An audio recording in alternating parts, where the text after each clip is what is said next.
invite you all to take your seats so that we can formally begin the program. Enjoy your lunch. But it's my esteemed honor to welcome all of you on behalf of A Woman's Business.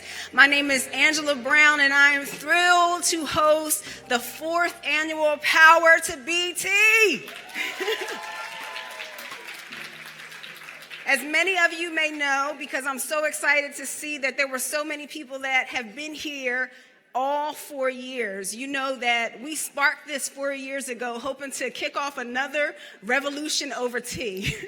But this time to change the perception of women and restore the position of women around the world. And that really was born out of conviction in my heart, where I found myself talking about some of the negative perceptions that I saw projected through quote-unquote reality television.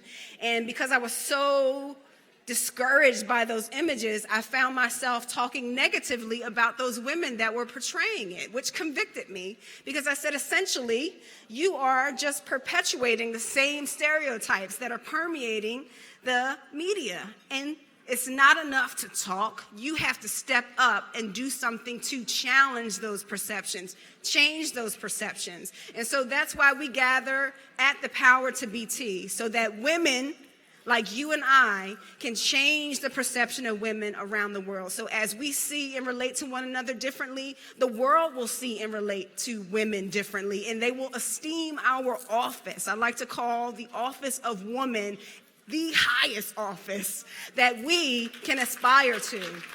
We chase after all other titles, and we're going to talk a little bit about that today. But there is no greater title in my mind than not only to embody the office of woman the way our Creator designed it, but to be a daughter of the Most High God. That is the highest honor that we can ever attain. And I believe that God has some dreams in mind for us. And sometimes they stand in the way of the dreams that we have for ourselves. And so we're going to challenge one another in conversation today. And we have a dynamic lineup of incredible women that know how to spark some great conversations. So I can't wait to hear from them today. But before we do, and before we bless the food and enjoy this wonderful spread, I want to invite up our very first chair of the steering committee for the Power to BT, as well as our honorary chair for the 2016 Power to BT, Chair Carlotta Daniels Randolph. Welcome her. And honorary chair, Mayor Dana Red. I'm excited to have her as well. Good morning, ladies. Good morning. Are we in the room? Yes. Where's our energy? Where are my power posers from the workshop this morning? Where are the power posers? Let's bring the energy up in this room this morning. This is about power. Power to BT. Come on, power posers. Let's raise that energy up. Okay? Here we are. We're here today together. Okay?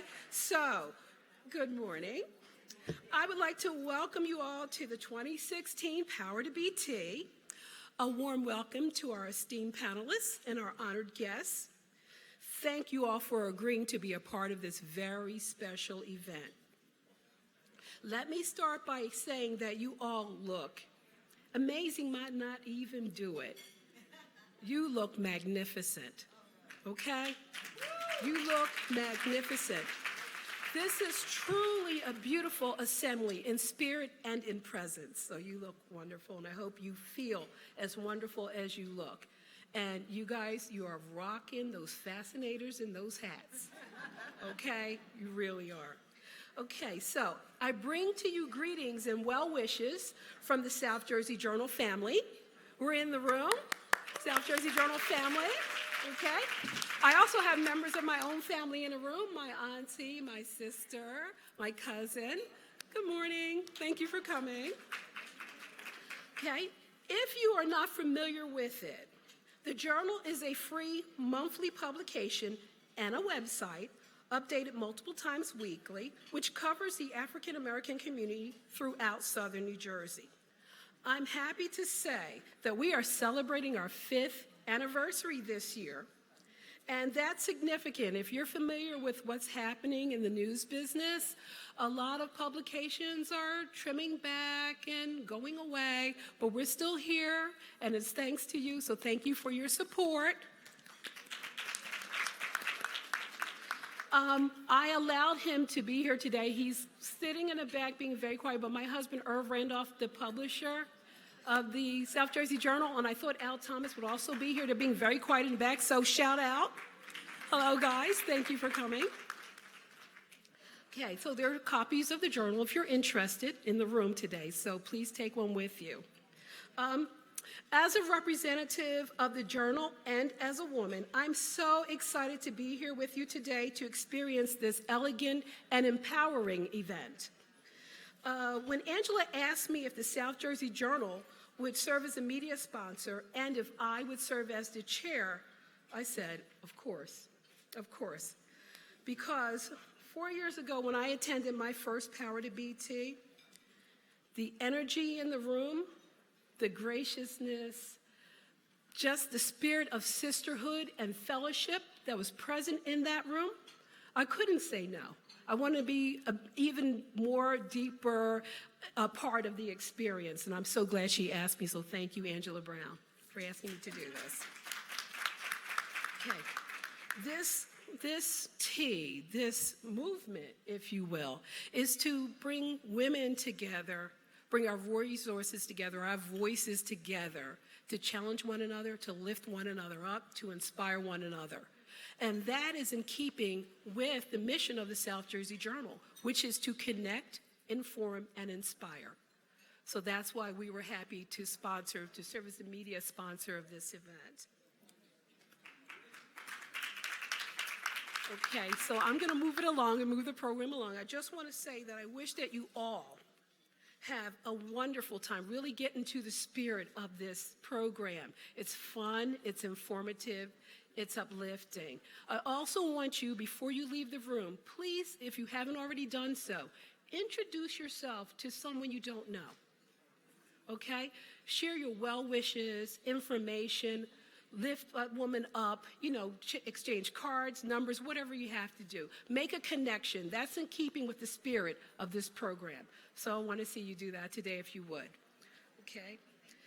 Later in the program, we're going to thank individually all of our dynamic steering committee members, and I thank them for their service and boosting this event. Thank you very much, ladies, who supported this effort. And I just want you to, yes, please have a wonderful event today. And when the panelists move to the Q&A portion of the program, please ask questions because they're here to serve and uplift and share information. Okay? All right, so I'm going to turn it over to Mayor Red. Enjoy, ladies. Thank you, Carlotta. Good morning, ladies. You can do better than that. You're looking fabulous. Good morning, ladies. Oh, that sounds wonderful. As I look out among the room, I can say that this is a beautiful scene to see so many of you beautiful women here with the Power to BT, and I'm just honored to serve as the honorary chair of this year's Power to BT. And Angela Brown sort of kicked it off, and it reminded me of a scripture, and I want to bless you with it this morning. There's a scripture in Psalms that says, I will praise you, Lord, for I am fearfully and wonderfully made. Marvelous are thy works, and this my soul knows very well. And so we know that God's works are marvelous because you're reflective of his wonderful dynamic beauty. Serving as the honorary chair of the 2016 Power to BT Steering Committee, now in its 4th year. The Power to BT, as reflected by those of us in attendance, has served as a vital tool to not only bring women together, but certainly families and communities, since we know that women serve at the heart of them both. The Power to BT represents an opportunity for us to engage in a rich conversation about the issues affecting us all. And we know there are many issues that we need to step to and lead change and reform on. And more importantly, not only to talk about the issues or shape our agenda, but certainly to inspire us to action. We don't need to just talk the talk. We need to walk the walk and demonstrate leadership each and every day. That deserves a round of applause. We know furthering this mission of issues and making sure that we take a call to action, a women's business will certainly lead us in that endeavor to change the perception and restore the position of women, not only here in this nation, but certainly around the world. In addition, we know that we as women can change the perception of and restore the position of our families, of our communities, and ultimately the nation in the eyes of the world. And we know that the eyes of the world are certainly upon our nation at this time. I'm incredibly excited to participate in today's conversation and to move us all into action to make a difference where we live, where we work, where we serve, and yes, where we worship. And this certainly includes my beloved city of Camden, New Jersey, because it is not only my business to make Camden a better place, it is a woman's business. So again, I want to thank you for this incredible, prestigious honor of serving as an honorary chair to the Power to BT. And of course, we would like to proclamate a woman's business upon the occasion of the 2016 Power to BT. And it says, and I'll read just a couple excerpts, whereas on May 7, 2016, a woman's business will host its 4th annual Power to BT conference in Blackwood, New Jersey. And whereas the Power to BT is the anchor activity of a woman's business, an international outreach to mobilize dynamic women of all faiths, cultures, professions, generations, and perspectives to build a platform that restores the image of women around the world.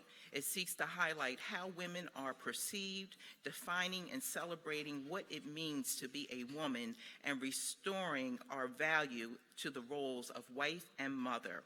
Whereas it is appropriate that the office of the mayor and the city of Camden honor those esteemed individuals and organizations who have contributed to the enrichment of their community and society through their service and projects. Now, therefore, I, Dana Redd, Mayor of Camden, do hereby commend a woman's business and the Power to BT Committee for its ongoing mission to change the perception and restore the position of women around the world this day, Saturday, May 7th, 2016. God bless you. Enjoy.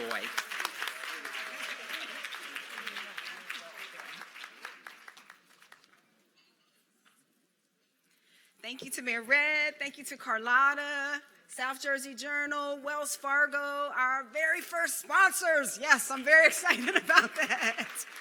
But while Mayor Redd has proclaimed this exciting day is about us tapping into our God-given power and turning this nation, this world around for the better, I want to invite my beloved sister LeadHERaward, because she's going to be doing some proclaiming as well. She's going to open us up in prayer, bless the food, and then we are going to get down to a woman's business. Good morning. So, if you began your meal before you were aware that we were going to bless the food, you are forgiven. It is all right. Praise God. I am so excited to stand up before you.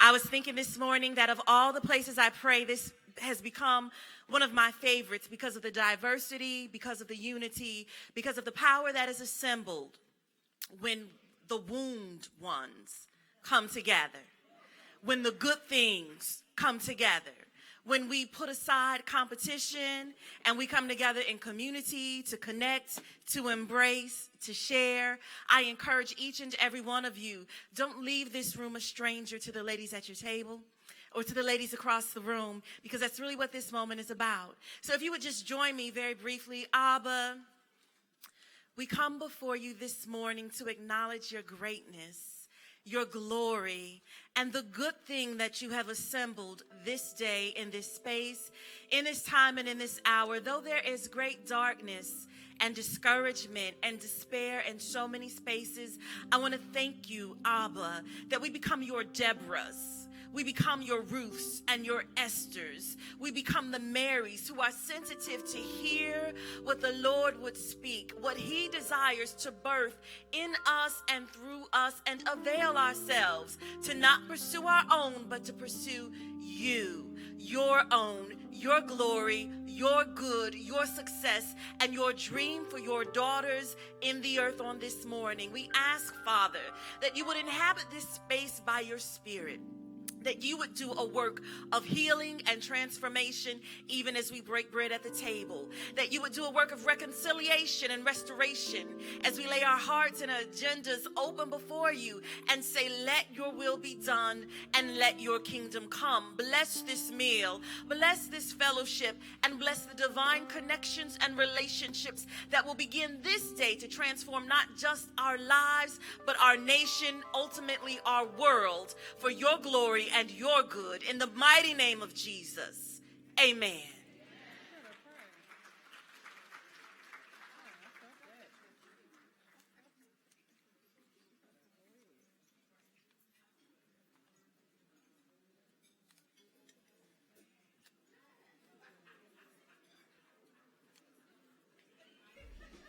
This is the last take for the night. Understand that's kind of late, and I gotta get home to my son. Please purchase those raffle tickets. All proceeds of those sales benefit a woman's business. Our beloved sister Luann Khan is actually selling copies of her book.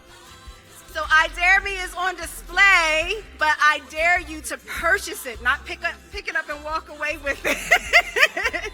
She's actually selling these, and a portion of the proceeds are actually going to a woman's business. She's been kind enough to donate that to us. There are some beautiful hats back there on display, and some very special guests are getting ready to model those hats for us, but there's a silent auction underway where you can bid on those hats, and 100% of the proceeds go towards our programs. And then lastly, my beloved sister Melanie Lassiter, who's serving as our moderator today, co-authored this book with me, Resilience, Living Life by Design. Anybody in here have a copy of this book? Yay!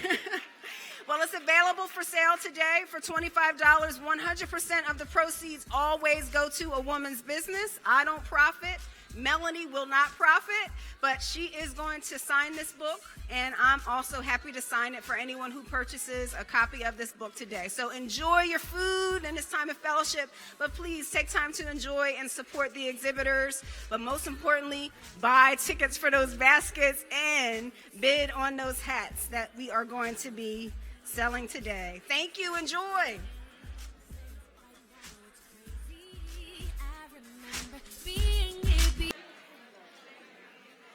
I know how much we love to shop, but I hear there's not a lot of shopping going on. So they asked me to remind all of you that these baskets that you see on display are available for you to raffle on them. So they're coming around to sell raffle tickets, and I believe they are selling them 6 tickets for $5, 15 tickets for $10, 20 tickets for $15, and 20 tickets for $25. And so the more tickets you buy, obviously, the more opportunities you have to win. You take your tickets and you put them in front of whatever basket. Y'all know how we do this, right? You put this in front of whatever basket that you are hoping for, you are believing for, you're dreaming of, right? We know how to dream in this room. And then we will auction them off later. Also, those amazing hats that were on display in the back corner are available for sale. So there's a silent auction so that you can bid on those hats. And again, all proceeds benefit a woman's business. I'm all right. I could use my glasses. Thank you. Right now, thank you. All right, ladies. Are you excited to begin our panel discussion? Did you enjoy your tote bags? Good, good, good. So in your tote bag is a program along with some really great stuff, some great information about ways a woman's business can be of service to you. There also is a voter registration form. Not trying to influence anyone in this room, but again, it's not enough to talk about it. We need to not just exercise our right to stand up and express our voice, but we need to exercise our right to vote. So if you're not registered to vote, we have an incredible election coming up that's a really important election. So thank you to National Coalition of 100 Black Women, Darlene Walker and the South Jersey chapter that made those voter registration forms available to us. So make sure that you register to vote and enjoy all the other information in your bags and enjoy the bags themselves. So why don't we get down to a woman's business. Hello, Euletta of New York Life. Good to see you. I'm so thrilled to introduce our moderator so that we can kick off our conversation today. She is a beloved sister of mine. And there is a passage that I love to reference in Proverbs that says that there is a brother born for adversity. This is not a brother who was born for adversity. This is a sister that I feel like was imported into my life exactly when I needed her. And she keeps me in check. You know, those people who don't tell you what you want to hear. They always remind you of the things that you don't want to hear sometimes. Well, this is a woman who absolutely counterbalances me, and I'm so grateful that she is here to lend her voice to a woman's business. Her name is Melanie Lassiter. So I want you to get to know her. Feel free to follow along. Her bio is in your program. Melanie Kai Lassiter is a Renaissance relationship manager skilled in linking people in need with people who care. She does that all day, every day. She's genuinely a connector. Her success is in building relationships, program development, and working and communicating effectively with media and corporate and civic leaders. And in doing so, it has positioned her as a leader in governmental and external affairs, specifically in the state of Pennsylvania. Driven by purpose and not position, her propensity for personally investing in individuals has made her a true champion of people, and she absolutely is one of my true champions. I can't tell you how many times she's connected me with other people, and I'm so grateful that she's here today. She's one who connects and engages. She currently serves as an external affairs manager for Philadelphia at PECO, but sometimes I feel like she's the mayor of Philadelphia, the largest electric and natural gas utility in Pennsylvania, serving approximately 16 million electric customers and more than 500,000 natural gas customers in Southeastern PA. Here might be some changes coming where they are serving even more. Personally, Melanie is the daughter of a second-generation pastor, Olivia, someone you might want to get to know, an aunt to one niece, one nephew, and a friend and mentor to many. She's someone who looks to empower individuals and communities by planting seeds for advancement, as evidenced by her regular updates to her My Best Selfie Yet blog. If you have not followed that, you want to start following that because it's a resource to empower and uplift by encouraging people to look in the mirror of their hearts and souls to present the best version of themselves. She has a laundry list of awards and service.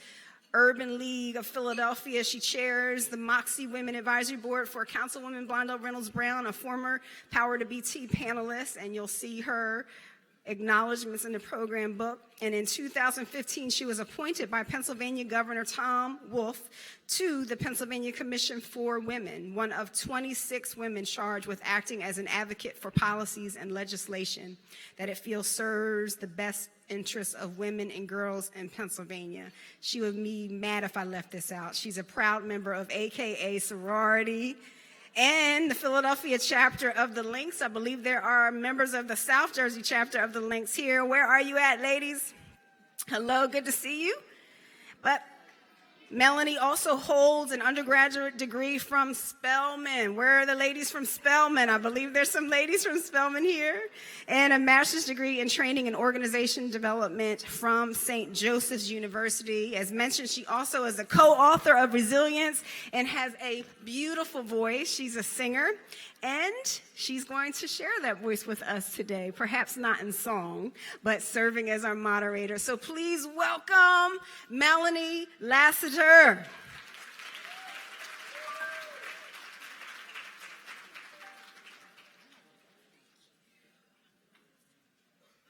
Good afternoon, ladies.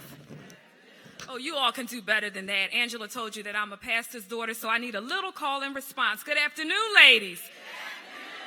Very good. I'm pleased to be here with you this afternoon to share in the 4th annual Power to Be Tea. Angela Brown, thank you for that warm introduction, and thank you for extending the invitation for me to join you today. And thank you for having the vision to launch a woman's business and its annual Power to Be Tea. As I look across this room, I see a room full of sisters. A room full of sisters like jewels in a crown, vanilla, cinnamon, and dark chocolate brown. Now picture yourself in the midst of this glory as I describe the sisters who are part of this story. They were wearing purple, royal blue, and all shades of red. Some had elegant hats on their heads. With sparkling eyes and shiny lips, they moved through the room, swaying their hips. Speaking with smiles on their African faces, their joy and laughter filled all the spaces. They were fashionable and stylish in what they were wearing. Beautiful sisters all who were loving and caring. You see, it's not about how these sisters appeared. Their beauty was in the values they revered. They were smart, articulate, and well-read, with all kinds of African histories stored in their heads. Jugglers of professions, managers of lives, mothers of children, lovers and wives. They were good-hearted and kind, reaching out to others, giving back to the community and supporting our brothers. All these sisters had struggled in the path, suffered from prejudices, and endured the wrath. But they brushed off their dresses and pushed on the door, and they came back stronger than ever before. Now imagine, if you will, the essence and thrill as you stand feeling proud in the heart of this crowd. The Sojourner truths of today, still out in front, blazing the way. A room full of sisters like jewels in a crown, vanilla, cinnamon, and dark chocolate brown. That poem by Dr. Mona Lake Jones, that's right, give it up. It's one of my favorites, and it embraces my view of the sisters in this room. You are beautiful, and most of all, you are powerful beyond measure. You have the power to be. So as sisters, we've come to this tea with one goal in mind, and we have come to learn what it takes to move from a dream deferred to a dream realized. So now, ladies, join me in welcoming our panelists for today, and they're coming and they're going to strut through the room. Ladies, are you ready? Come on, ladies, we're waiting for you. Give it up for them as they come.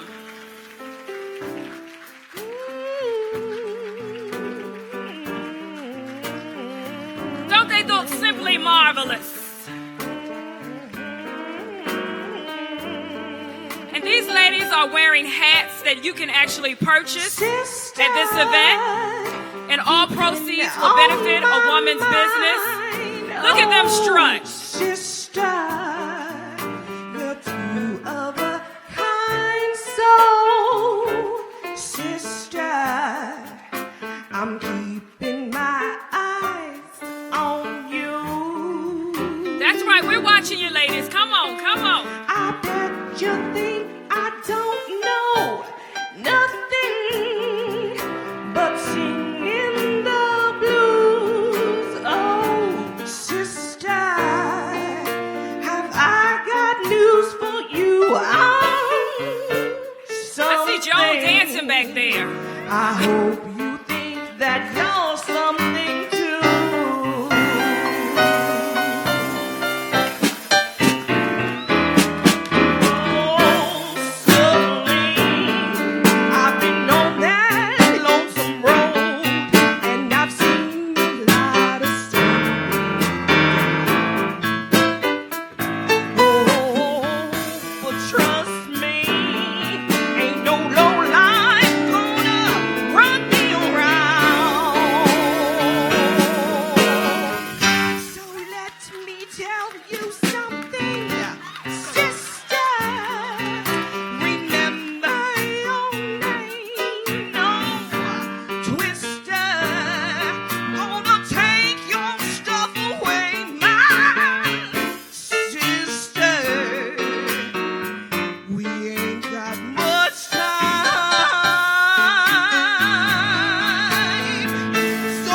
sisters.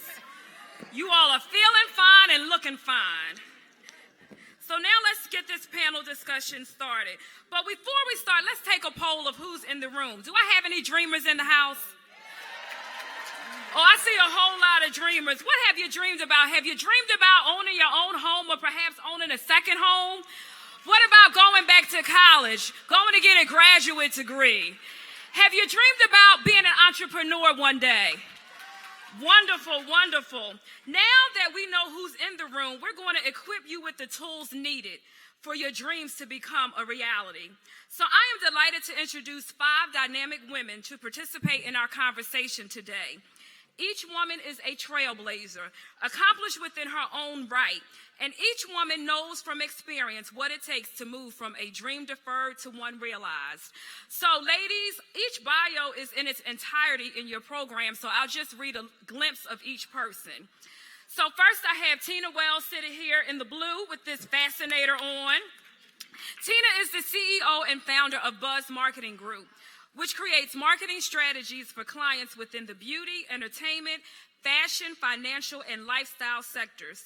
She has authored several books for youth, including Chasing Youth Culture and Getting It Right, and the best-selling tween series, Mackenzie Blue. In addition to serving on many boards, Tina is also the current academic director of Wharton's Leadership in the Business World program. Tina's long list of honors includes Essence 40 Under 40, Billboard's 30 Under 30, Fast Company's 100 Most Creative People in Business, and Inc.'s 30 Under 30. Tina Wells. Next we have sitting next to Tina is Eleanor Jean Henley, and you all know Eleanor Jean Henley. She is an Emmy award-winning former journalist where she served in many roles at CBS 3 TV in Philadelphia and previously served as a public school teacher here in New Jersey. While working full-time in television news, Eleanor founded Teen Shop, Inc. to nurture adolescent girls, and in 2005 created Girls Achieve, a school-day series of curriculum support and life skills workshops based on the Teen Shop model. Eleanor is also the author of Girls Achieve activity book. Eleanor has received many awards for excellence in broadcasting and community service, too many to mention, but she is a graduate of Ohio Central State University, the HBCU love. Eleanor studied at the Sorbonne in Paris, France, and she resides in the Philadelphia suburbs. She is a jazz piano student, avid doll collector, seamstress, and world traveler. Eleanor Jean Henley. Then we have our fabulous dancer right here. Joan Myers-Brown is founder of the Philadelphia School of Dance Arts and Philadelphia Dance Company. That's right, give it up, affectionately known as Philadanco. Since its trailblazing inception in 1970, Philadanco is credited with training thousands of dancers who have traversed stages globally. Joan Myers-Brown wears many hats, and I'll just name a few. She's founder of the International Conference of Black Dance Companies, a distinguished visiting professor at the University of the Arts, which bestowed upon her an honorary doctorate of fine arts, and is a member of the dance faculty at Howard University. The proud mother of 3 daughters, Joan remains a tireless advocate and spokesperson, known for speaking out, talking back, and showing up. She is a model of tenacity, hope, and discipline. In recognition of her achievements, Joan has received numerous awards, including the prestigious National Medal of Arts Award bestowed upon her by President Barack Obama. Joan Myers-Brown. To my right, in the orange hat, we have Luann Kahn. You all remember Luann. She is the author of the inspirational memoir, I Dare Me, an entertaining look back on a year that changed everything for her. The book grew out of a blog called Year of First, which chronicled this veteran journalist's mother and survivor's daily adventures as she pushed herself to try something new for every single day. Khan's journey eventually led to a major career change. In December 2014, she left her 40-year career in broadcast news to dare audiences across the country and to help launch the next generation of communicators at Temple University as the Director of Career Services for Temple School of Media and Communication. In 1991, Khan made local and national news when she publicly told her story of battling breast cancer after a misdiagnosis when she was only 35. Her 1992 special report, Breast Cancer, My Personal Story, won her a National Clarion Award and 2 Mid-Atlantic Regional Emmys. She hopes her survivor experience inspires others. Luann Khan.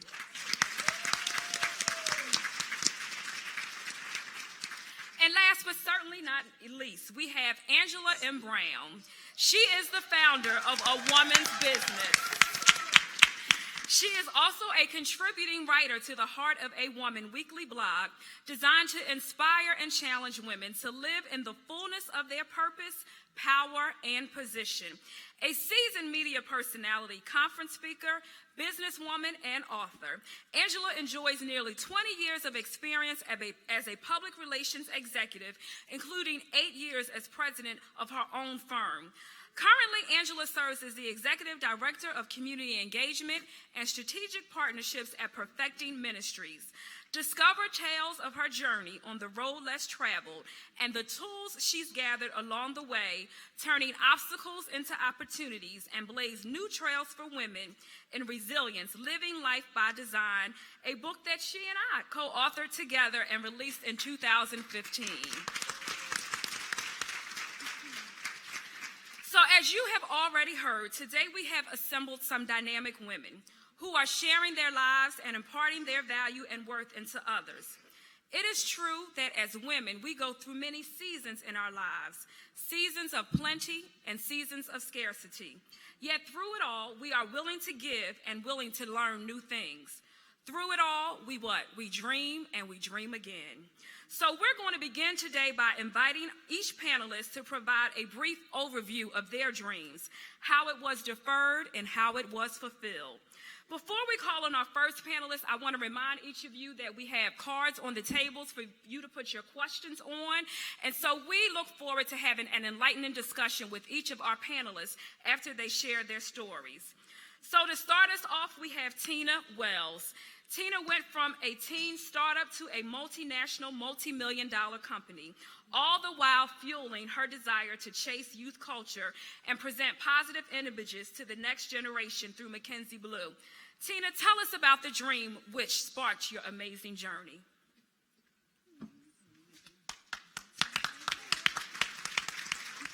Good afternoon, everyone. First, I want to just thank Angela for the opportunity, and of course, Melanie is just the best at moderating, and so I'm always lucky if she's the one reading my bio, because it's sometimes a cringeworthy experience, but Melanie is great. I'm so thrilled to be here. I have wanted to be at this event for the last 4 years, and I've been traveling, and so when Angela asked, I was thrilled that I could be here, and I'm thrilled that my mom and 2 of my sisters are here with me today, so it's always good when we can spend time together. So I started my business when I was 16, and I just turned 36, and so forgive me if the story isn't as cute as it used to be. It's more than half of my life now, so when I tell the story, it's like, I'm not 26 anymore. And so when I think about the idea of dreams, you know, when I was growing up, my favorite poem, and it's still one of my favorite poems today, is Langston Hughes' poem, A Dream Deferred. And you know, I'm very fortunate that I realized my dream at a very young age. And so one of the things I want to talk about today is the idea that our dreams can change. And also the idea that, you know, dreams don't have expiration dates. And so I've been really fortunate to grow up in a family with very strong women. My grandmother, who passed away last year, a day before her 93rd birthday, had 14 children. And, you know, 6 girls, 8 boys, and my mom, you know, watching my mom and my aunts grow up, I've always been surrounded by strong women. And so for me at a young age to realize I could do what I wanted to do, I realize now it was the result of the family I grew up in. And so last summer, I read a book called Between the World and Me. If you haven't read it, it's an absolutely beautiful book by writer Ta-Nehisi Coates. And he writes a letter to his son about what life is like for him and was like for him growing up as a black man. And reading that book, I realized there's so many things that I didn't decide for myself that led me here. You know, I didn't decide that I was going to grow up in a Christian home. I didn't decide that my parents were married and raised us in New Jersey and spent their money sending us to private school and focused on that as being, education being the most important thing for our family. That I have great relationships with my siblings, that my name is Tina. I didn't decide any of these things. And so, I always tell people I did what I did because what else would I do given the environment I came from? Every summer or every year, my dad would make us Black history coloring books. And every year, the 6 of us would say, here he is again with these coloring books. And we didn't realize at the time that he was really instilling in us the understanding of who we are as Black children, all the amazing people that came before us. So when I think about what I did, I never had the idea that I couldn't do it. And that value system was really established by my parents. And I always tell the joke that if I had a crisis, I would call my dad and he would pray for me. My father was a pastor. And I would call my mom and she would tell me what to do. And I think that's still very true to this day, right? My dad encourages me and my mom still tells me what to do. And so when I think about the idea of dreams, I really think about what it takes for us to be in a position to dream, what it takes for us to be in a position to accomplish our dreams. I was at a conference for the UN. I serve on a board at the UN, and I was at a Mom Plus Social Good conference 2 days ago, and Ambassador Power was talking about her recent trip to Africa, and she was going to observe, to say the work is not even the right word, the havoc and the disaster that Boko Haram has unleashed on the world. And really, she talked a lot about women and children. And, it was very sobering for me because we think about and we celebrate today who we are as women, what we do as women. And when we think about, for me, the terror things that exist in the world, it's no small feat that they target women and children because they want to destroy dreams. Because they know that women, whether we're birthing babies or birthing dreams, we bring things to life. That's who we are. And so I think the older I get, that's why I talk about dreams change a bit, because I realized that what happened to me when I was very young was something I had no control over. I kind of went with it. I didn't plan to start a business at 16. I wanted to be a fashion writer, and I ended up running a marketing company and then, spending days of my life in refugee camps in Uganda. Didn't plan that. I am fortunate, and I realize as I age, the blessing and the gift of entrepreneurship, what entrepreneurship has been for me in my life. And I also think, like I said, dreams change. As I'm in the next stage of my life, my goal is to live very intentionally and to realize that there are people who don't have even the foundation I have to start with. And so for me, it's how do we give children, especially girls, access to quality education? There are 62 million girls worldwide who don't go to school. That's the first step. How do we empower women to become entrepreneurs? We know for every dollar a woman makes, she contributes $12 back to the economy. How do we continue to support women that way? And so I say to all of you, dreams don't have expiration dates. My mom raised 6 kids and then got back into her career after my youngest brother had gone to school, and she hasn't stopped, and she has dreams every day. And so she's a great example for me, for my sisters, that whatever we want to do in life, we can accomplish. We can have our family, we can have our career. And my mom always told me, the last thing I'll say is, she always said to me, Tina, you can have anything you want. I suggest you don't have everything at the same time. And I think that's the best advice she's ever given me. So thank you so much. Wonderful. Thank you, Tina. I hope you all are taking notes, right? Live intentionally. Eleanor, you're a former journalist who decided to share your talents by starting the nonprofit Teen Shop, dedicated to equipping the next generation of women leaders. Tell us what motivated you to begin Teen Shop and how it instills the power to be in young women.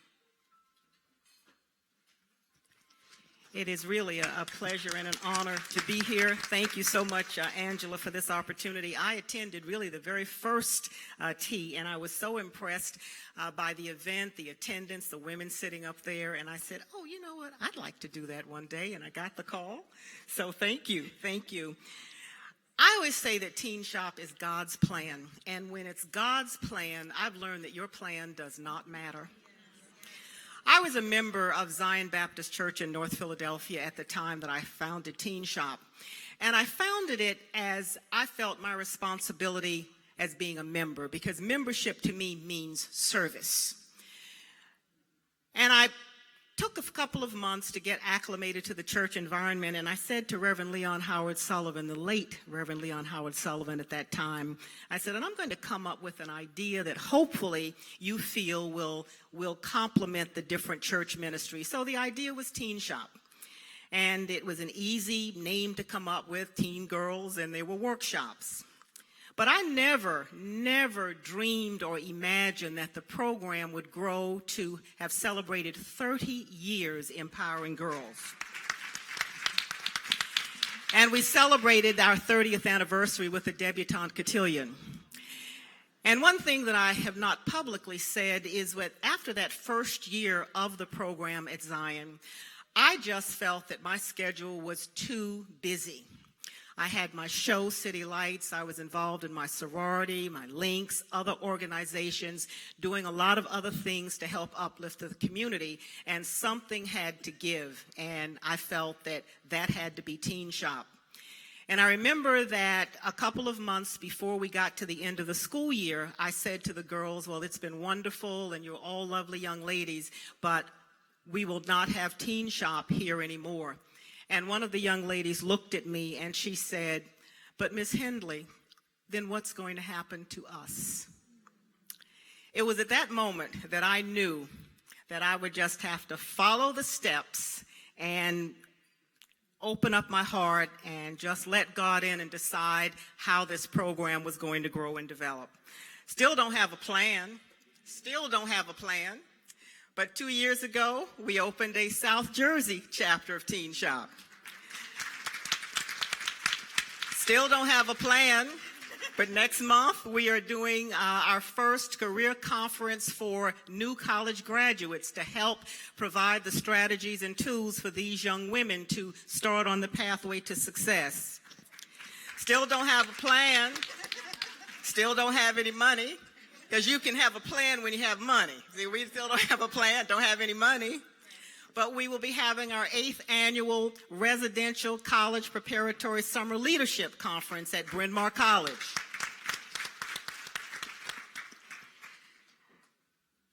Teen Shop, as I think of dreams and preparing my remarks today, I thought of dreams really through mothers. Because mothers are the ones who will defer their dreams for the benefit of their children and their families.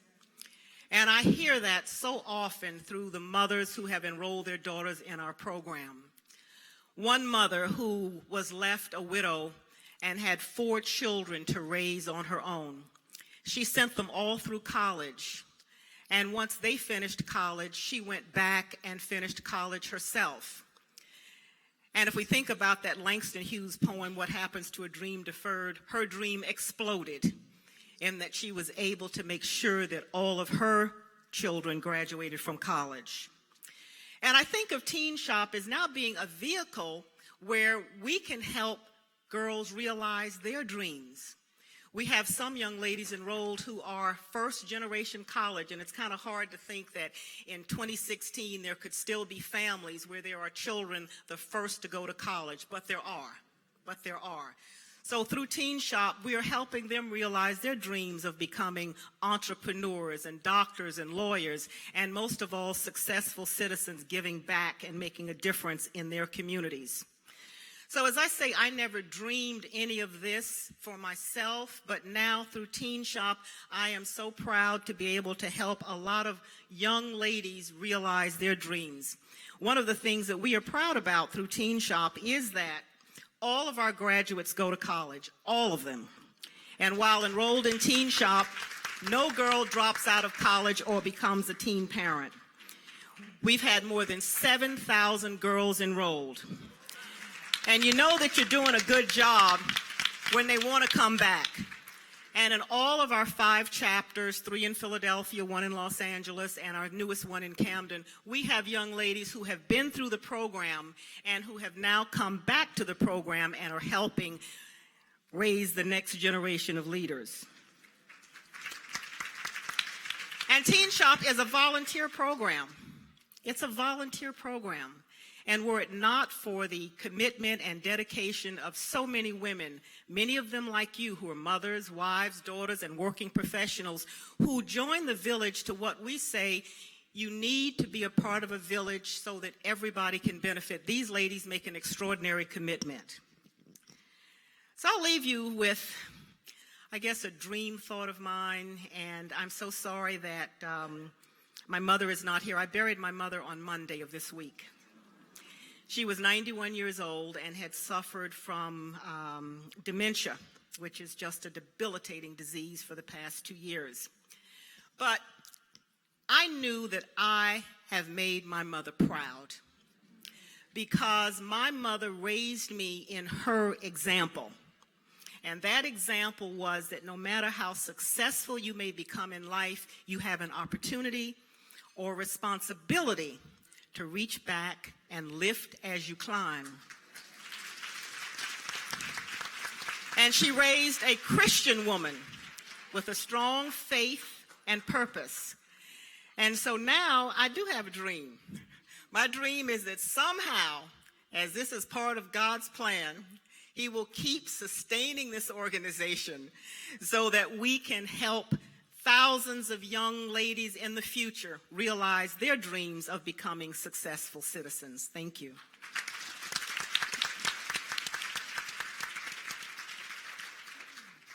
Eleanor, thank you. I'm sure your mother is smiling down from heaven now because we are proud of you too. Ladies, before we have our next speaker, I just want to remind you, share your thoughts and your tweets with us. How many have your phones? I've seen them all afternoon. Pull out those phones. Get on Facebook and Instagram and Twitter and even some things that I just don't even know how to use. But our hashtag today is AWBT2016, a Woman's Business Tea 2016. Or Dreams Deferred is our other hashtag. So let me see your tweets out there and put your questions out there in the marketplace too. So next we have Joan Myers-Brown. Joan, you are a trailblazer. Recognized with the Medal of Freedom by America's first Black president, you had a vision to turn the nightmare of racial prejudice into opportunities for dancers and choreographers of color to pursue their dreams performing on stages around the world. Like many of your contemporaries, you had a dream. Tell us about that dream.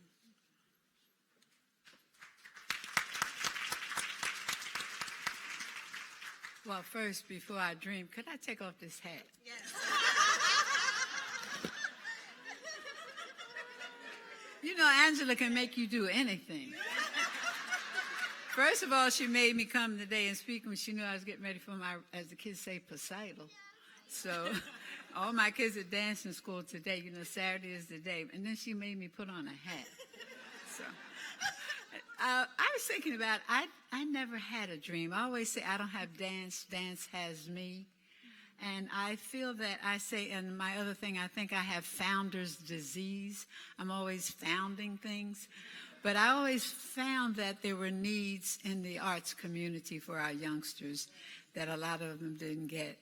So now I have 2 dance schools, 3 dance companies, 2 organizations that I run. And and you know, I'm the oldest woman in the room. I'll be 85.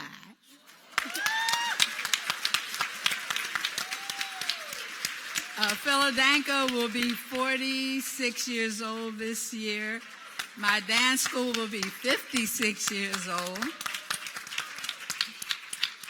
You know, we all dream. For my dream, I thought when I came up in the period of segregation was just to get out of my street and do something different and be allowed to do things. I wanted to be an artist, but my gym teacher told me that you should be a dancer. I said, dancer? I can dance. She said, no, you should be a dancer. And she took me to the ballet club, and I was the only black girl there. And, of course, everybody wanted to know why was I there. And I kept saying, well, if they can do this, I can do this. And I had a girlfriend, a white girl, who would come to school in the morning and teach me what she learned at her white school the night before, so that when I went to the dance club, I wasn't stupid. I knew what was going on. You know, Sidney King, I don't know if you know her, Marion Sougier, those women had dancing schools in the community. and they allowed little black girls to learn ballet. And I thought I'd be a ballet dancer. Well, forget that. I ended up dancing in nightclubs with Pearl Bailey, Sammy Davis, Cab Calloway. But I woke up one morning and I said, I don't want to do this any longer. I'm going to give another child an opportunity because things might change. If you look at Pennsylvania Ballet today, there's still only one black dancer. 46 years later, we still don't have those opportunities. Last January, I took 101 black girls to Denver, Colorado, who wanted to be black ballet dancers. And we invited San Francisco Ballet, Pennsylvania Ballet, New York City Ballet, School of American Ballet. We had 17 ballet companies come to Denver and give black girls jobs. That wasn't my dream. It wasn't my dream. It was my dream deferred. And I saw black girls with those point shoes on being ballerinas. So Misty wasn't the first one, and she won't be the last one, because our girls are out there.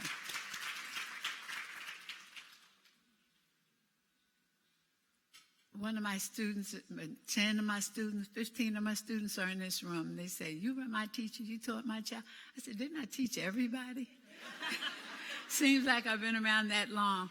But I think that we have to encourage our youngsters. I started this year a group called D3, youngsters from the age of 12 to 15, so that when they graduated from high school, parents know that it's okay to be a dancer. It's okay to be a pianist. It's okay to be a singer. You don't have to be a doctor, lawyer, because we're not all equipped. So I always say, I wish they had asked me to dance, but now I'm too old to dance. I can't even do the nay-nay. But my speeches are always short. My speeches say to you, follow your dreams, do what it is that you want to do. And Catherine Dunham told me, just do what you do and do it well. Thank you.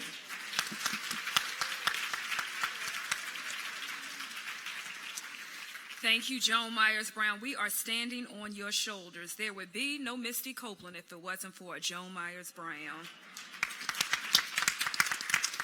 Luann Kahn, I couldn't tell all of your story in the introduction, but in addition to breast cancer, you also had surgery for ulcerative colitis and kidney cancer. Tell us more about what it's like overcoming cancer and leaving your dream job to again follow your heart and author I Dare Me.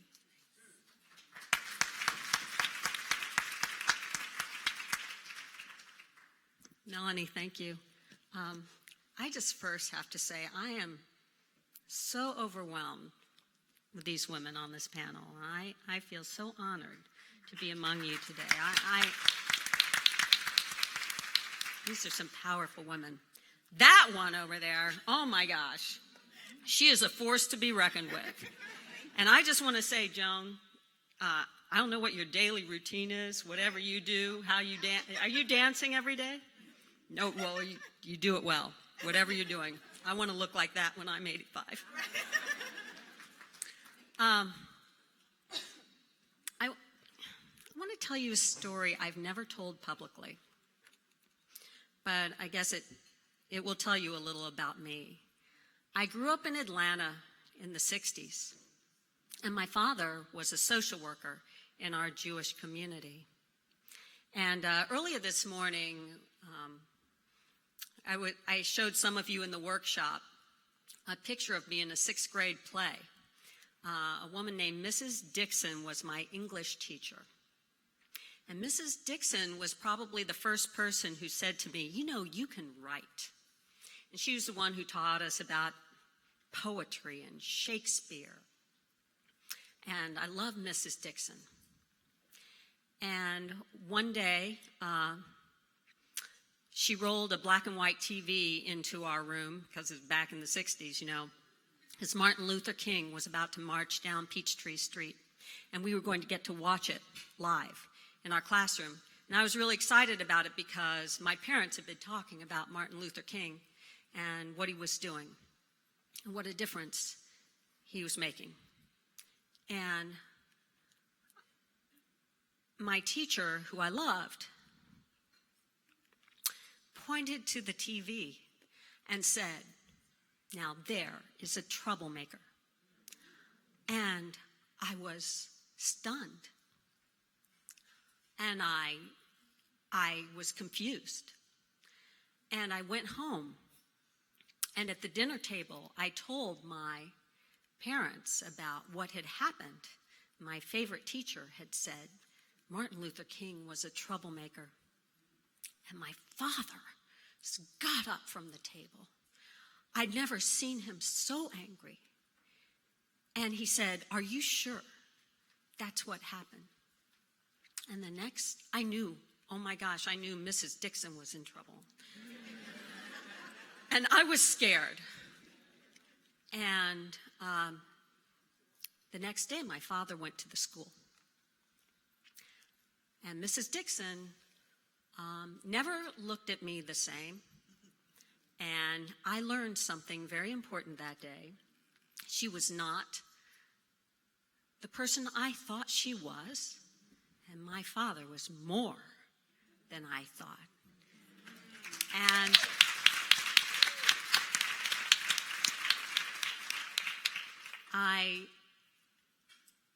I think I learned something else from my father that was very important. You know, when anyone in our community got in trouble, my father was often the one who got called. And any preacher's daughters here? It was like that, right? It was like that. My father would get called, and then even though I didn't do anything, I felt like I was the one getting in trouble, because he'd come home and say, "If you ever do blah, blah, blah, you are going to be grounded for the rest of your life." And he'd listen to my problems. But then he would always say, "And now, stop thinking about yourself and go do something for someone else." That's what he'd say. "Brad broke up with me. Go do something for somebody else. My face is broken out and I don't want to go out in public." You say, "Would you stop looking at yourself and go out and do something for somebody else?" And of course he was right, you know? Of course he was right. As soon as you go out and do something for somebody else, you feel better. You feel better. And so during my journey of firsts, when I was stuck, and I told many of you in the workshop this morning about, I've been 40 years in TV news, and there was a lot of change, and I got stuck. I didn't want to change. I didn't want to learn about Facebook and Twitter and all of those new things. I dug my heels in, got angry and stuck. And I was ashamed, because I am a 2-time cancer survivor. I was ashamed that I was angry and not appreciating my day. And when I got stuck, I stopped doing anything for anybody else. Because that's what we do sometimes when we're stuck. We just stop. We shut down, we isolate ourselves. And I found when I started going on this journey of first-time experiences, which my daughter dared me to do, that some of the best dares was when I just did what I call the karmic give back. And the karmic give back is when you put a quarter in someone's meter when it's about to expire, or you have an extra Bed Bath & Beyond coupons and you pass it back. Or you see a stranger who needs help and you talk to them. Someone was telling me their story about that. The karmic give back is just one of the many ways we can get our lives unstuck. And when I went on my journey of saying yes, of finding play again, of facing fears, we stop facing fears. We get stuck in our comfort zone and we stop playing at the edge of our comfort zone, which is where we grow and where we learn. Finally, I realized I was on a different path.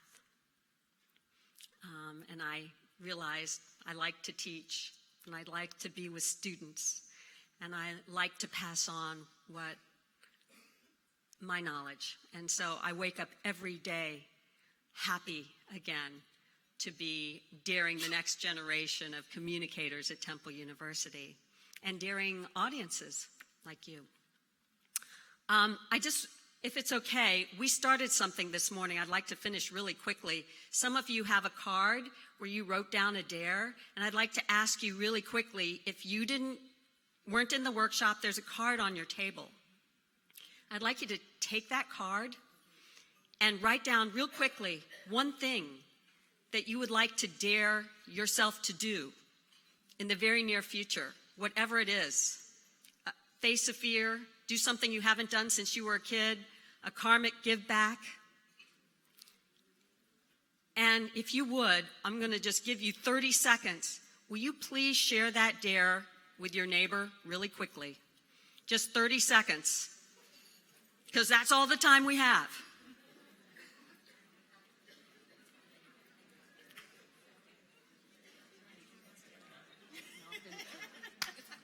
Is this okay? Sure. Write down that dare and share it really quickly.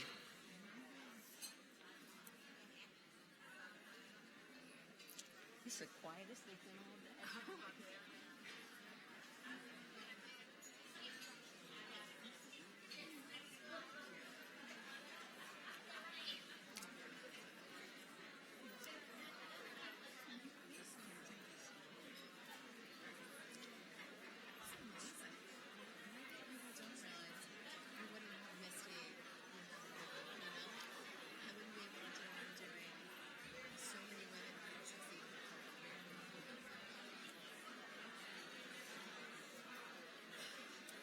Okay, ladies, wrap it up. 10 seconds.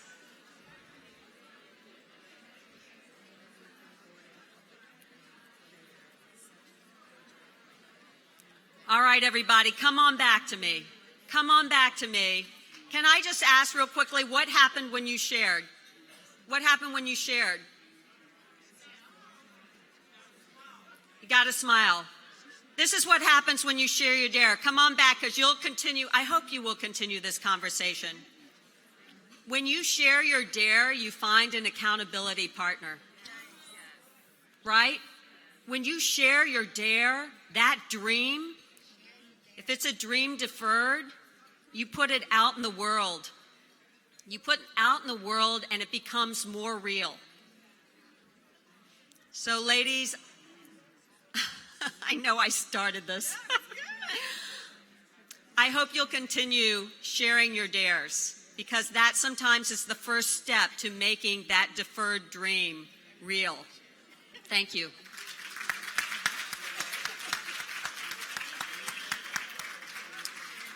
Thank you, Luann, for letting us know that there is power in sharing.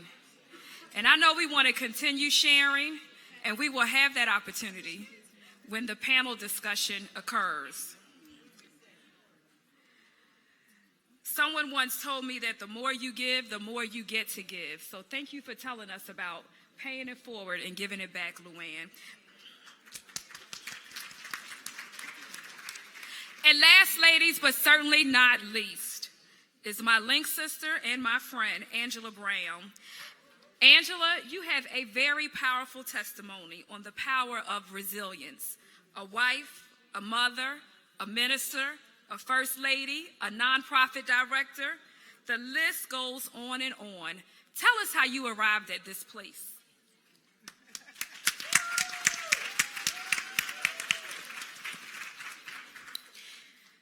It would be my honor. But I would have to declare there is a passage in 1 Corinthians chapter 15, verse 10. It says, by the grace of God, I am that I am. But it goes on to say, and his grace which was bestowed upon me was not in vain. In other words, there's an assignment that is uniquely scripted for every individual in this room. And so I'm honored to have an opportunity to share my story, especially in this venue, because the Power to BT seeks to be a forum for us to share our dares, to pull out from one another and tap into the grace that has been bestowed upon every single one of our lives, individually, but also collectively. In other words, there is a God-given dream. And sometimes obstacles that we encounter, sometimes prejudice that we face, can help us identify who we really are and what we're made of. But so often we encounter obstacles and we retreat from them and we allow them to define us. Sometimes other people, experiences, places, limiting us from who we really are and what we're really supposed to do. In other words, we'll be caught up pursuing somebody else's dream, somebody else's definition of who we are. But there is a creator that has a dream in mind, a picture, an image of each and every one of us individually, but also collectively as women. And so today is really about having that opportunity for us to reflect who is inspiring me, who's influencing me, who's the author of my dream. Sometimes we take credit for our own lives and pursue paths and miss the mark of becoming the dream that we were uniquely created to be in this season. There's such a need for us as women to rise up and be the women that we have been created to be. Not competing with one another, not competing with men, not trying to take, but uniting, complementing one another, uniting our voice, our hands, our feet, so that not only are we seeking shine for ourselves, we're seeking the glory to be restored to the office of woman. And that's why I love this event so much. People ask, who's your keynote going to be? There is no keynote in this environment. We are women. These panelists come together and they are some dope women. I can sit at Joan Myers Brown's feet all day. When she talks, I have to fight back tears. I don't know what it is, but she makes me want to weep. She makes me want to stand taller. She makes me want to shine brighter. But she's somebody who saw me as I was dropping off my daughter at her dance school and saw something in me and pulled it out and appointed me as the chair of her board. This is a woman who's invested in me, but given all of her accomplishments, she still gives me opportunity to invest in her. That's why we're here. We're equal, certainly in the eyes of God, but we definitely need to see one another as equals, as partners, as friends, as sisters in this fight together. And allow us to see the real you. Not masked behind somebody else's definition of who you were supposed to be, not masked by the world's definition, but be authentic, because you very well might miss out on the opportunity of discovering who you really are because you're masking and you're hiding and you're covering up. But we might miss out on experiencing the real you. And so I think that that's the heart of my story. Anybody heard of the book, I Know Why the Caged Bird Sings? Oh my goodness. I didn't discover that book, until I was 21 years old. And when I cracked open the pages and I read, "What you looking at me for? I didn't come to stay." That just screamed volumes to me, because at the time I was a 21-year-old wife, college dropout, on WIC, no furniture except for my son, who was 3 at the time, in his bedroom. And without the aid of my Nana, I would not have had groceries, because her pantry was my grocery store at the time. I was broken. I saw obstacles all around. I had foreclosure notices. I had them trying to come and get my car. And on the inside of me, I was screaming that my life was supposed to turn out so much more differently than this. This is not what I envisioned for myself. And ooh, is this the life that I'm destined to as a woman? This is hard as a wife and a mom. I'm grinding it out, and I don't really want to be seen anymore. I just want to hide out, because life is hard. It is uncomfortable, and I feel stuck and don't know how to get out, but I don't want anybody to see me here. And so when I cracked open that book, and I'm not exaggerating, I was in a hard place. I was pregnant with that beautiful woman over there now, Olivia Brown, who's now 22. And I had no money, so I would take my son to the library in Voorhees so he could just participate in the free reading program. And as he was in that free reading activity, I would just stroll the library and divinely came across I Know Why the Caged Bird Sings. And I encountered another woman who became Dr. Maya Angelou, who was a pregnant college dropout, teen mom of a son. And inside of her, though, was a Dr. Maya Angelou. That opened up my eyes. And while I've never had the privilege of Dr. Maya Angelou speaking directly into my life, though she was a friend in my head, I can't tell you how many text messages and calls I got as if she was my mom. I'm so sorry to hear Dr. Maya Angelou passed away. Are you okay, Angela? Are you okay? Because in my head, Dr. Maya Angelou was a friend. She did so much in my life, but more importantly, she opened me up to the possibilities of where I am right now is not where I'll always be. But hey, you might need another woman to help you unlock who you really are. And so stop hiding out, stop masking, stop covering up. Be open to having other women speak into your life, invest in your life, pour into your life. And hey, oh, by the way, as you are in your mind getting yourself together, you too have something to give. So get up, get busy, serve other people. And God challenged me. I started asking, well, where are these women? I know my mom, I know my Nana, I love them, but who are the women that you want me to really get in the boat with and rock the boat a little bit? Those people that sometimes it's messy and uncomfortable. I'm grateful for people like Melanie Lassiter in my life because she checks me. Sometimes when you are married to a pastor, you're a first lady, you could be walking around with no clothes on and nobody will say a word to you. Like the emperor with no clothes. You are awesome. You're beautiful. You're stunning. You're great. Oh my gosh, my backside is out. I need somebody to challenge me. And so I had to pray for God to send people like that into my life. And this is an ongoing prayer. God, send mentors, send women that are going to check me, help keep me accountable.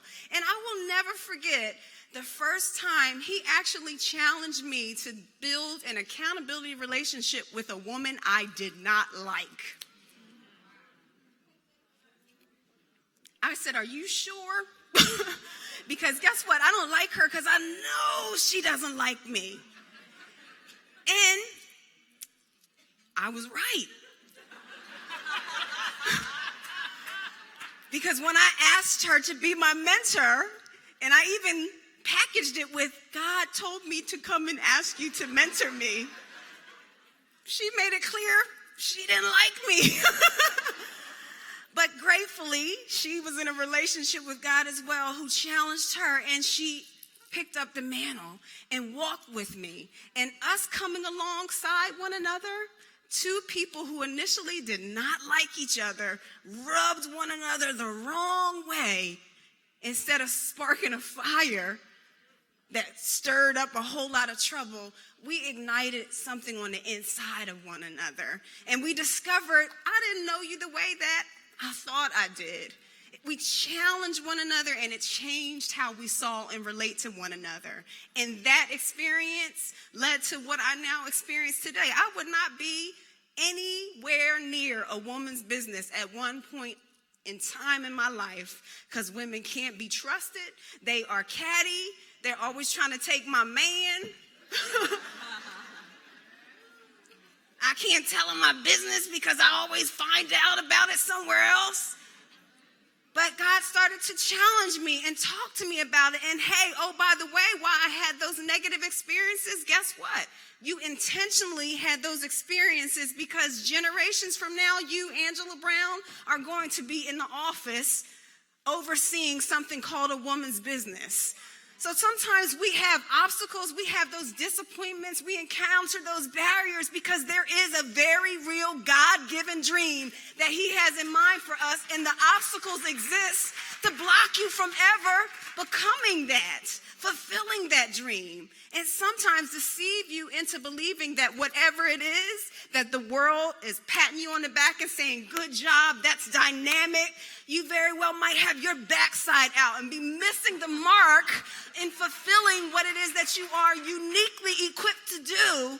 And we sometimes fall victim to the applause, to the checks, to the titles, to the accolades and the awards, and think that we are fulfilling the dream.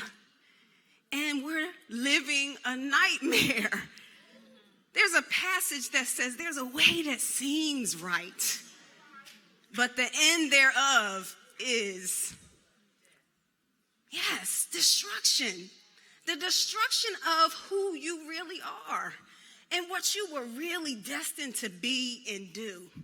And so the power to BT is to inspire us, to stir our souls, to open up our eyes, our ears, help us to get a little bit of understanding, but also to come alongside one another.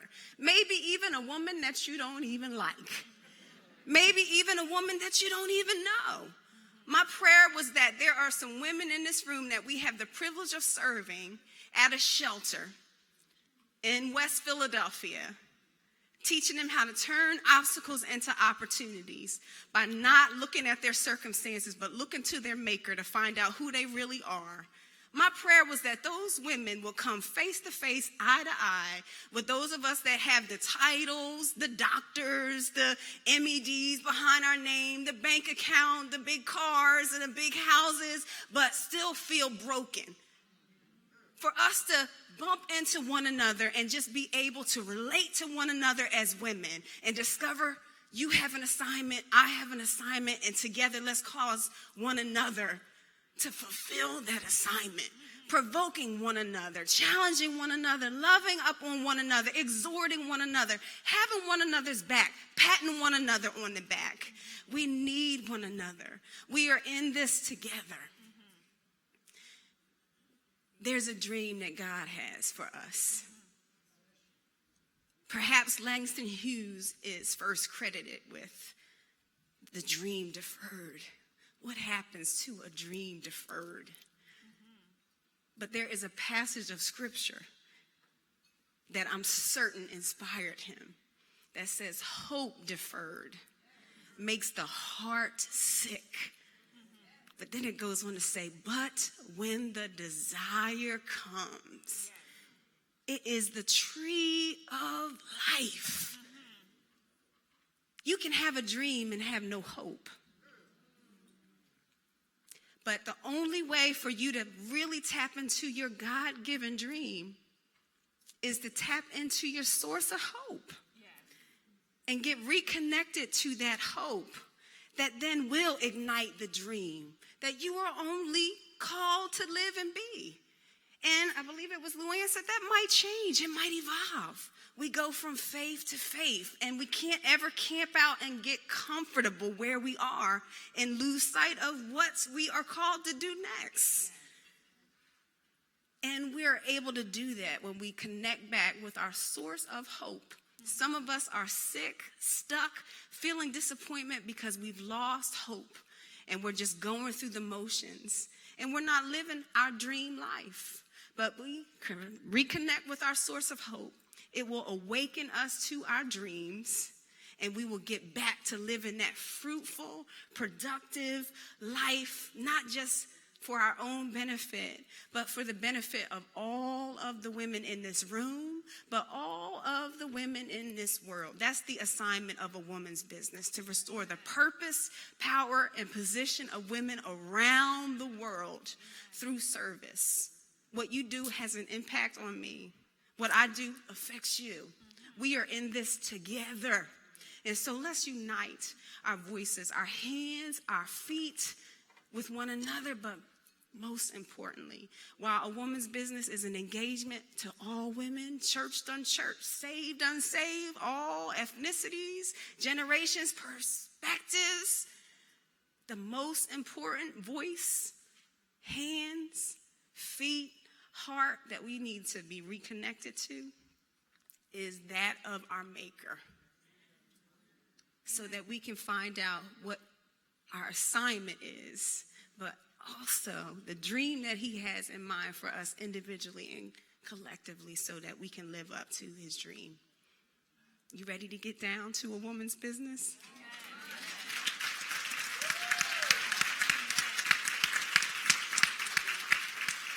So I challenge you today to ask, who's influencing you? Who is leading you? Who are my accountability partners? Let me take pulse of the relationships, the quality of the relationships. What kind of friend am I? What kind of woman am I? What kind of examples am I setting to the next generation? I see Trudy Haynes, one of the mentors of mine that I was privileged to connect with because of this woman here. I served at the Kimmel Center, where Philadelphia is a resident company, and I got to know amazing Joan Myers Brown and Trudy Haynes, and they speak into my life. Who speaks into your life? Who do you allow opportunity and authority to speak into your life? The good and the bad, the pretty and the ugly, right? So I challenge you, who's leading you? Who's influencing you? Build those relationships and connections with one another. And together we'll restore the purpose, the power, and position of women around the world. Thank you.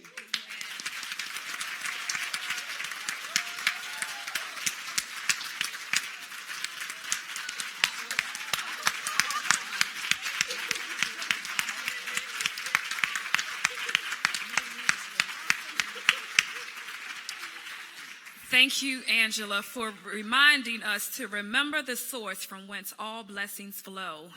The giver of the dream will bring the dream to pass if we just have trust and faith in him. Can someone say powerful? Powerful. Say it again, powerful. Powerful. Let's give it up for all of our panelists, because they were tremendously powerful. So now that we've heard from each one, I know that you have been on the edge of your seats with that burning desire saying, pick me, I have a question.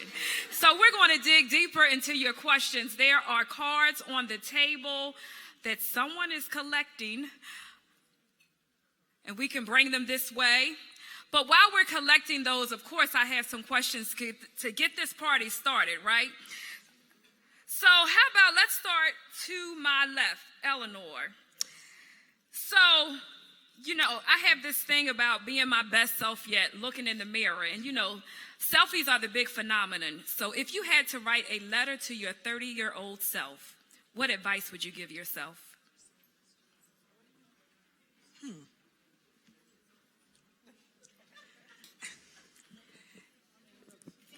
Continue to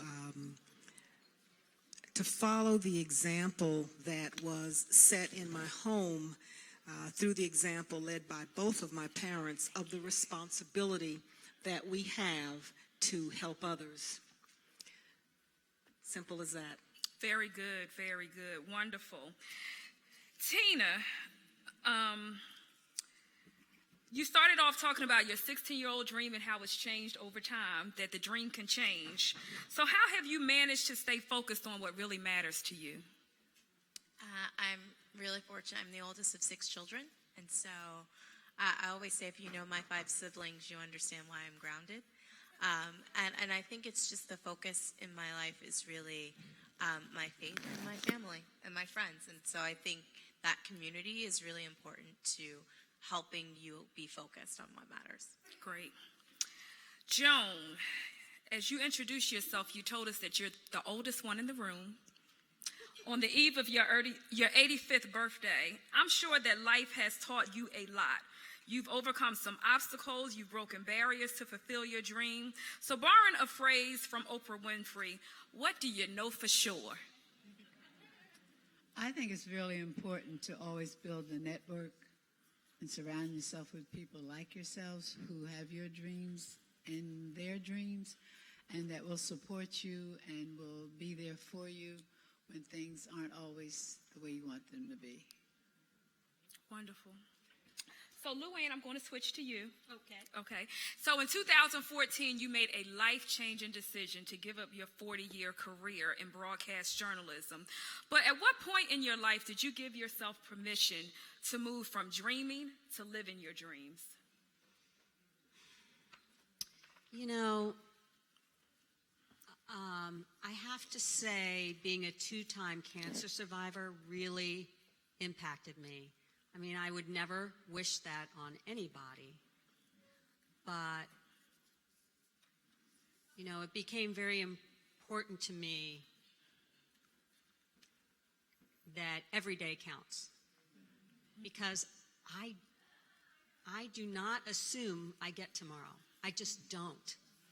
And, you know, it would be great if everyone could live that way. And I guess I gained that perspective fairly early in my life. And it's hard, I don't know, it's terrible to say that cancer was a gift, but for me, in a way it was. I live every day.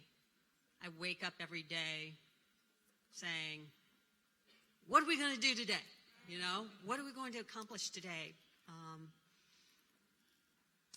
And I think when I realized after 27 years at NBC 10 that I was repeating myself, you know, that I had really done almost everything that I had wanted to do, and that I was unhappy, and that I could have stayed there. God bless Channel 10. They would have kept me there till, you know, I kicked out off in a live truck. But, you know, I realized that I had to make a leap of faith and make a change, because I needed to be happy and needed to feel like every day counts, and I was not my best self there anymore. And that was a hard thing to recognize. I love being a reporter, but very happy that I made the change. And being a cancer survivor probably really has an impact on the way I make decisions. Wonderful. So I'm going to switch things up a little bit. I have some specific questions that were received from the audience for specific panel members. So Joan, you'll like this question.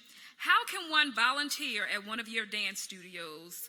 Because this person's dream was to be a dancer. So she wants to know, how can she volunteer? Call me. Go online, philadanco.org, and just call me, because I have something for you to do. I think that's a call for everyone to go on Philadanco's website. So, Eleanor, someone wants to know, with no money and no plan, how can your organization continue to grow and thrive? I'm still trying to figure that out. You know, I never realized when I was really, you know, starting this program to think of money. This program has grown and expanded from human resources. You know, people who care, people who volunteer their time, people who are looking for opportunities to help empower the next generation of girls. And we meet at churches and community centers where there's no cost involved for the space. The people who come and do the empowerment workshops and activities for our girls every 2 weeks are donating their time, so it's an opportunity for them to give back and make a difference. So that's pretty much how we are sustained. Now, we do get some small little grants here and there, but nothing that is certain each year. But I think that a Teen Shop is a perfect example of what you can do, how you can build an organization if you are only looking and surrounding yourself with people who want to give of their time and their talent, and they are not looking to be paid to do what they do. And that's how we have been here for the past 30 years. Wonderful. We also call that human equity at Philadelphia, people that invest in you the same way. Yes. Sweat equity too, right? Yes. Okay, sweat equity has dividends. So like Nike said, just do it, ladies. Don't wait for someone to give you permission or money, just do it. So Angela, while you're giving out questions, how do you manage your family obligations alongside your professional ones? It's easy for people to say family first, but what do you do when you're equally committed to your family as well as your dream? Yes. Well, first for me, it was for me to put God first, not be equally committed to my dream and my family without putting him first. And so he helped me to prioritize. And so there were times when what I thought was my dream had to fade to the back because I needed to not just put God first, then I needed to put my family first before the dream. And so there were times when I felt like I was grinding it out and I was being left behind, and even some of my sisters and peers were passing me by. But I had to recognize that I was on the path to the dream that God had in mind for me. I couldn't get caught up in comparing myself with other people, and sometimes even competing with the picture that we have of ourselves. Sometimes it's about timing. And so there was a specific time when I went home to be with my children because that's what I needed to do in order to be accessible.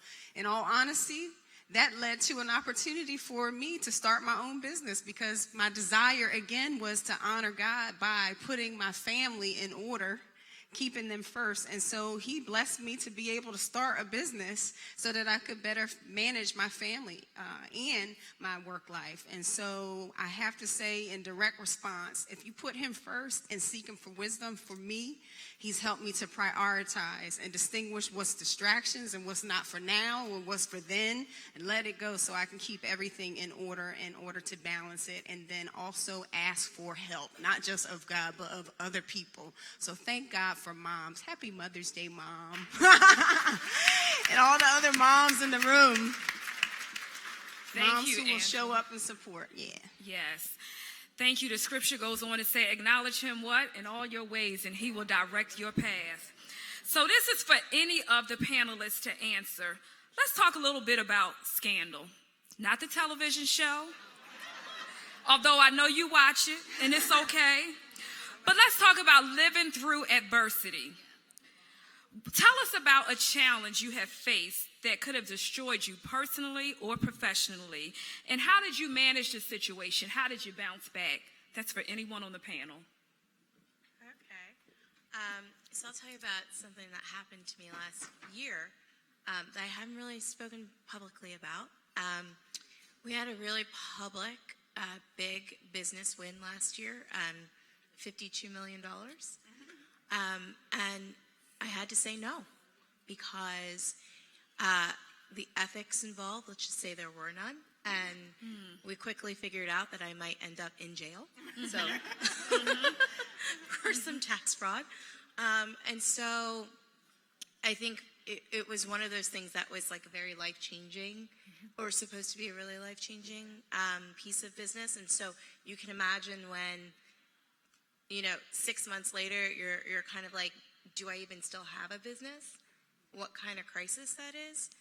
And so I think there are those times where you really remember all the things. Like I said, my dad gives great advice. So all those things people have said to you your whole life. And I realized sometimes in the middle of what we call a scandal, the biggest thing you can do is just to release it all and to release the idea that you control anything.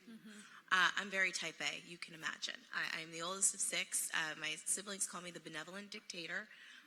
So the idea that I control is really important to me. And I think when I realized there's nothing I can do, that God, you let this happen to me, let your will be done. And whatever it is, I'm okay with it. And it takes a lot to get to the point, because I know, well, I say that, but I really want to happen. But I think sometimes God brings us to the place of saying, whatever your will, I will accept it, and I'll move on. But I think we all have scandal. And the other part is, if you didn't know this was happening to me, if I didn't tell you, you would have never known. And I think that's the thing we have to learn too. One tip is, I have no more than 5 people that really, really know what's going on, because I don't want more than 5 opinions about what to do about something. And that's really important, because, and who those people are. My trusted advisors are not people who don't hear from God, because that is most important to me, is that the people who I talk to, there are times, Pastor Kevin will tell you, if he ever would say this, well, I've called him and said, how do I know I'm doing the right thing right now? And you need those people that God will speak to tell you what you need to hear in that moment. And so I'm so much better off that I didn't get that business, but you always see it later, right? But in the moment, it wasn't there. And it was the best thing that's ever happened to my business, but it would have been quite the scandal. So Wonderful, wonderful. Thank you, Tina, for sharing. So this is another question for any of the ladies. Who or what was your biggest influence? Well, that's a very easy one for me. And that was my mother, because my mother led by example. It's one thing to tell your children what to do, but it is another to show them how to do it based on your example. And one of the things that I so much admired about my mother was her commitment to helping others. So I grew up in a home where it was expected, because the example was there, that you had to serve others in some way. And I remember sometimes my mother, the most generous of persons, would do something and I would sort of, Mother, I can't believe you did that. But then I realized that the older I became, the more I became like my mother when I heard the same thing from someone else. But I think that that certainly she was always the influence that really led me on the path that I walk now, which is no matter what I do, it's always about how can I help somebody? If a door is opened, who can I bring through that door with me? So that's the way I've continued to try to live my life. So it's my mother without hesitation or question. Thank you. So we have time for just one more question, and we began this discussion talking about sisters, right? We talked about all these beautiful sisters in the room. So we're going to end this discussion talking about sisterhood, and this is for any of the ladies on the panel. What role does sisterhood play in fueling your dreams? How does it change over time, or does it?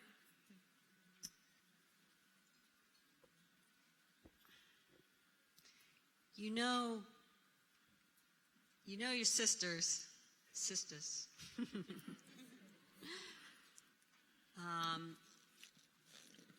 When you're in trouble, when you're making a change in your life, when I went through this transition, leaving Channel 10, and I went on this crazy journey of doing something new every single day for a year, there were people in my life who said, that is crazy, something's wrong with you, and they didn't understand what I was doing.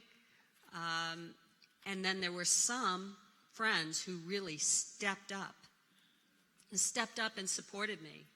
And they went on that journey with me. And I couldn't have done it without them. If you read my book, you'll read about some of them. One of them was Lorraine Ballard-Morrill. I know many of you know her, who said, you go, just keep going. And I think that's how you know. That's when the people who are really important to you, or who should be important to you, when they step up when you're in crisis and you're in transition. Wonderful. I think that's a wonderful note to end our panel on this afternoon. Let's give a big round of applause to all of our panelists. Tina, Eleanor, Joanne, Luann, and Angela. Wonderful. Thank you for spending your time with us this afternoon and providing such great insight into turning dreams deferred into dreams fulfilled. And ladies, it's been a pleasure spending this afternoon with you, and thank you for co-moderating this discussion with me. I hope that you got a lot of nuggets of wisdom to take away from you, to take away with you. Dreams don't have expiration dates. Live intentionally. Lead by example. Lift as you climb. Surround yourself with a praying board of directors, people that have faith to see what you see and what God sees above all. Ladies, it's been a pleasure. Thank you so much. Thank you to Melanie. Didn't she do a phenomenal job moderating?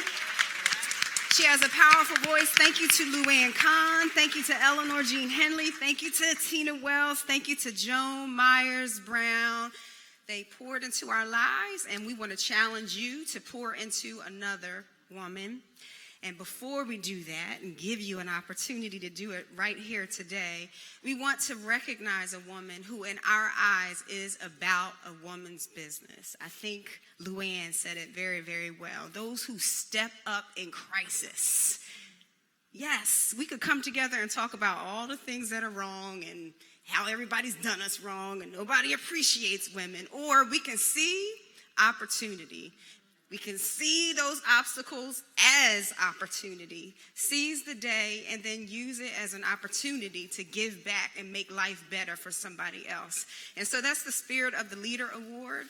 And so I am incredibly excited to present this to a woman who has no idea that she's getting it, but she has been about a woman's business to change the perception, restore the position of women around the world, blaze new trails, tear down barriers, and as we heard, speak up and out. And she's been doing it for 85 years. We present this to you, Miss Joan Myers Brown.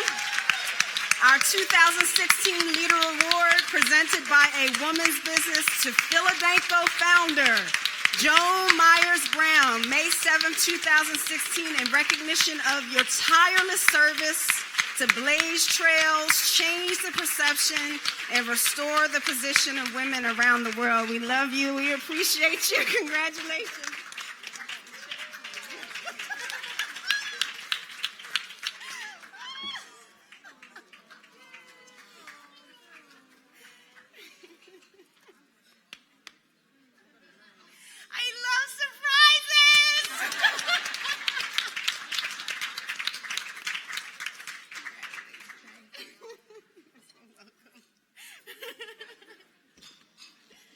Okay. What do you say at a time like this except thank you? Thank you.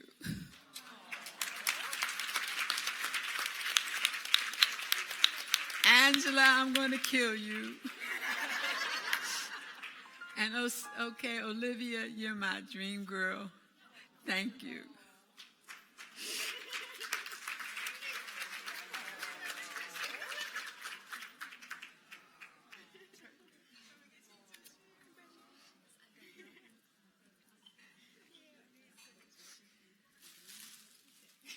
Wow. Wow. Can we just have one more round of applause for the panel?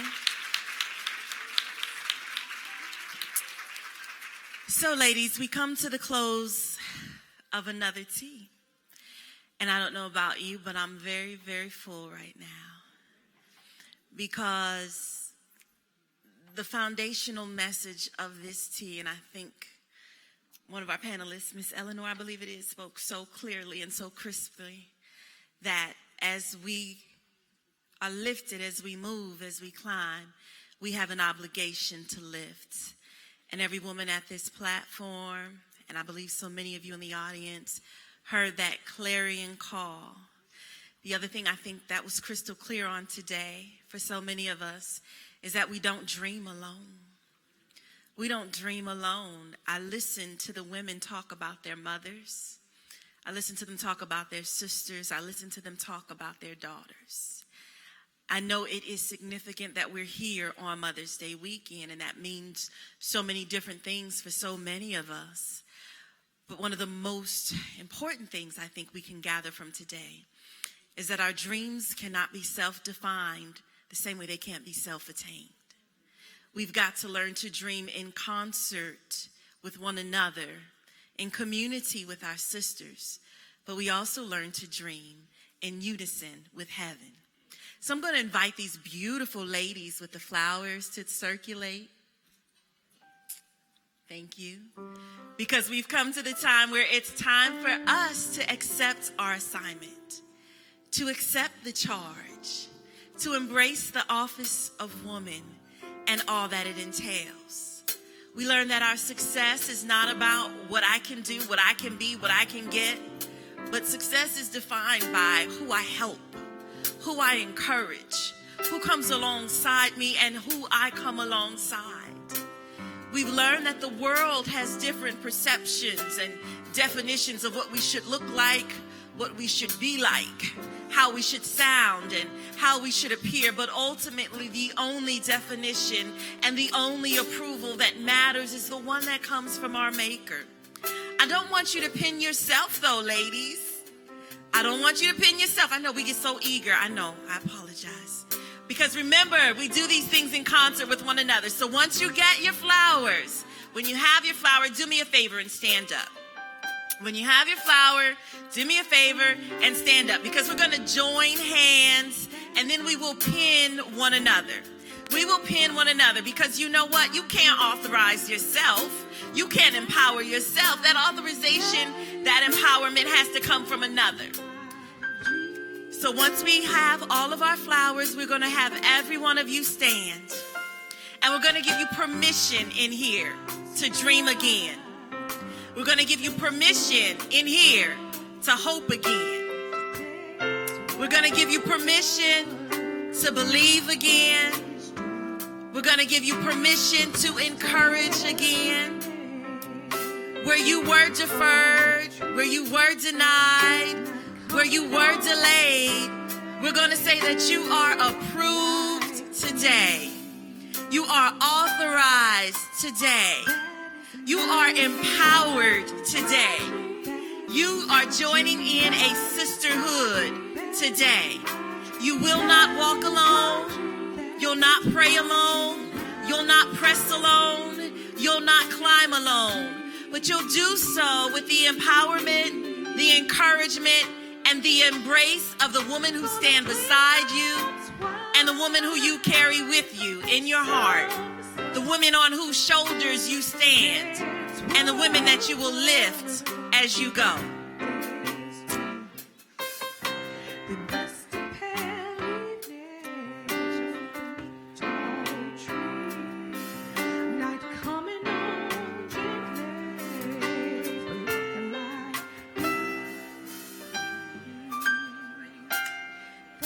Now, ladies, once you have your flowers on, do the thing that we do so well. Hug each other, love on each other, celebrate each other, encourage each other. God bless you, and thank you for your attention.